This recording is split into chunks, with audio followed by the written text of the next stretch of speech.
a time we had last week for our first table talk of this year. Greetings, parents, grandparents, aunts, uncles, cousins, guardians, siblings, nieces, nephews, children, and anyone in between. We are so excited that you joined us for another session. Pastor Paul did an amazing job laying the foundation last week on what is wisdom and how do we fear the Lord. He even left us off challenging us to build relationships with those that are wise and also praying more so we can gain more wisdom. So today I want to know, where's the wisdom in your legacy? Before we get started with the session, let's take a moment to allow each family member to brag about something you're good at. Also, tell how did you become good at it and who introduced you to that thing. I'll go first just in case you need an example. I'm good at orchestrating various things. I became better at my gift because my family allowed me to orchestrate their lives as I grew up. At a young age, I planned family trips. I would plan who would go, how we would go, when we would go, where we would go. And my grandma also called me 13WMAZ because I knew everything about everybody's stuff. Why? Because I was orchestrating everybody's business. Now, what could have been something that people call being nosy and bossy, bad things that we say, my mom was the one that helped cultivate the bossy and the nosiness into something positive that I do for others on my job and even with my family today. So now that I've gone through my example, let's take a rest and let you go.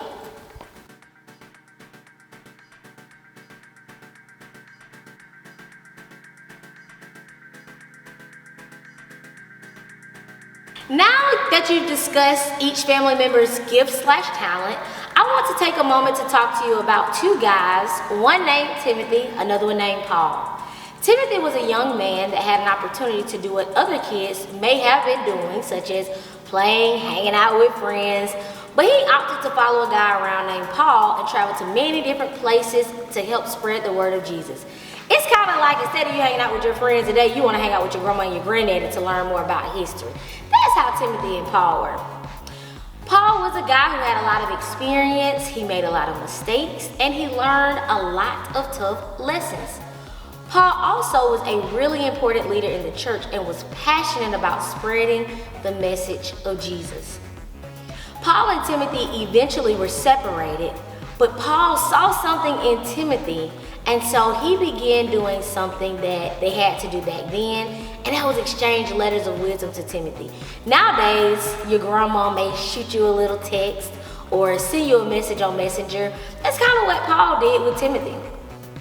In Paul's letter to Timothy, in 2 Timothy chapter 1, he reminded Timothy that he has a legacy of faith, he had been given a gift to spread the word of God, and that he had been given the gift of salvation.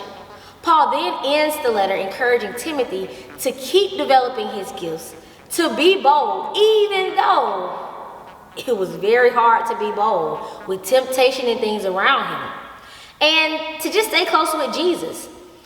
So parents, kids, grandparents, just imagine if Paul had decided to not mentor Timothy and develop his gift. Just imagine if Timothy had felt he was too young to spread wisdom and knowledge to others. Do you ever think to yourself, I wish, or I'm thankful to have had great-granddaddy's business. I wish I had great-grandma's recipe, or granddaddy's land, or even mama's house. Well, those are things that Timothy and Paul didn't have to think about because Paul was able to give that wisdom, that knowledge, and that legacy down to Timothy for him to be able to spread. Oftentimes, families' legacies are lost and is due to us not passing the baton or teaching the younger generation the value in legacy, or the younger generation, they're just like, I'm too young, I don't want to be around those old folks, and they're not accepting of the value in the legacy. In Proverbs 13:20, it says, whoever walks with the wise become wise, but the companion of fools will suffer.